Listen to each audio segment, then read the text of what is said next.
মনে রাখবেন, অসময়ে বৃষ্টির জন্য চাষি ভাইদের ক্ষতি হয়েছে।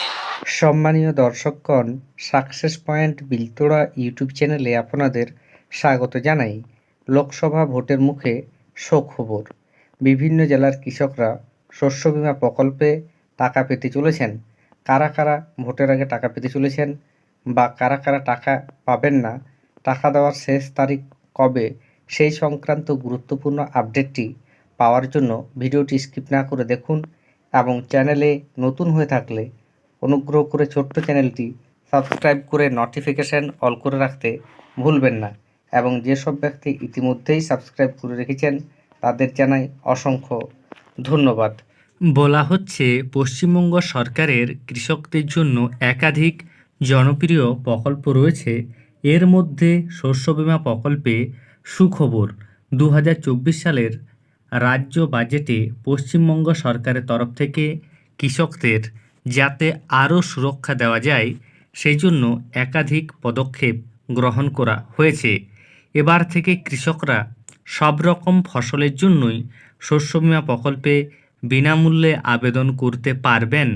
অর্থাৎ কৃষকদের প্রিমিয়ামের টাকা দিতে হবে না। সরকারের তরফ থেকে এই প্রকল্পে কৃষকদের প্রাকৃতিক কারণে যথা অতিবৃষ্টি, খরা, অসময়ে বৃষ্টিপাত ইত্যাদি কারণে ফসল নষ্ট হলে ক্ষতিপূরণ দেওয়া হয়। যে সকল স্থানের কৃষকদের ফসল নষ্ট হয়েছে তাদের লোকসভা ভোটের আগেই ক্ষতিপূরণ দেওয়া হবে বলে খবর। ইতিমধ্যে যে সকল কৃষক অ্যাকাউন্টের সমস্যার জন্য ক্ষতিপূরণ পাননি তাদেরকে ক্ষতিপূরণ দেওয়া শুরু হয়েছে। সমগ্র দেশ জুড়ে লোকসভা নির্বাচন ঘোষণা হয়ে গেছে এবং এর ফলে আদর্শ নির্বাচনী বিধি কার্যকর হয়েছে। তবে এর প্রভাব শস্য বীমা প্রকল্পের উপর পড়বে না। এই মুহূর্তে সরকার নতুন করে টাকা দেওয়ার কথা ঘোষণা করতে পারবে না বা নতুন করে কোনো প্রকল্প শুরু করতে পারবে না।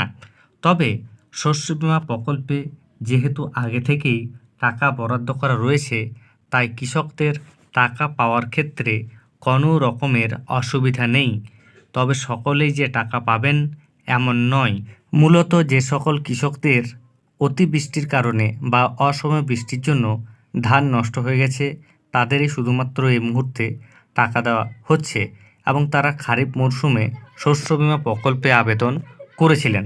এর পাশাপাশি আপনাদের জানিয়ে দিই, খারিফ মরশুমে যে সকল কৃষক ক্ষতিগ্রস্ত হয়েছেন তারা নিজের স্ট্যাটাসটি দেখবেন এবং স্ট্যাটাসে যদি আপনাদের পরিবর্তন চলে আসে, অর্থাৎ আপনাদের স্ট্যাটাসটি যদি অ্যাক্টিভ থাকে এবং ক্লেম ডিটেলসের ঘরটিতে ক্লেম রিপোর্টেড চলে আসে, তাহলে আপনারা খুব তাড়াতাড়ি টাকা পাবেন। তবে যদি কারো ক্ষেত্রে ক্লেম রিপোর্টেড না আসে সেক্ষেত্রেও আপনাদের অসুবিধা নেই। পরবর্তীকালে আপনাদের সেই স্ট্যাটাসটি চেঞ্জ হতে পারে এবং আপনারা পরবর্তীকালেও টাকা পেতে পারেন। যতদিন পর্যন্ত আপনার স্ট্যাটাসটি অ্যাক্টিভ থাকবে ততদিন পর্যন্ত টাকা পাওয়ার চান্স রয়েছে। সরকারিভাবে শস্য বীমা প্রকল্পে টাকা পাওয়ার কোনো রকমের শেষ ডেট নেই। তবে আপনাদের জানিয়ে রাখি, যেহেতু দুটি মরশুমে আবেদন করতে হয় কৃষকদের শস্য বীমা প্রকল্পে, তাই মোটামুটিভাবে আপনারা ধরে নিতে পারেন আপনাদের যখন থেকে শস্য বীমা প্রকল্পে আবেদন করেছেন তার 8 থেকে 10 মাসের মধ্যেই আপনারা টাকা যদি পান ভালো, এবং যদি না পান তাহলে আর টাকা পাবেন না। তবে এই মুহূর্তে যে আপডেট তাতে শস্য বীমা প্রকল্পে অনেকেরই দক্ষিণবঙ্গের কৃষকদের টাকা পাওয়ার সম্ভাবনা রয়েছে।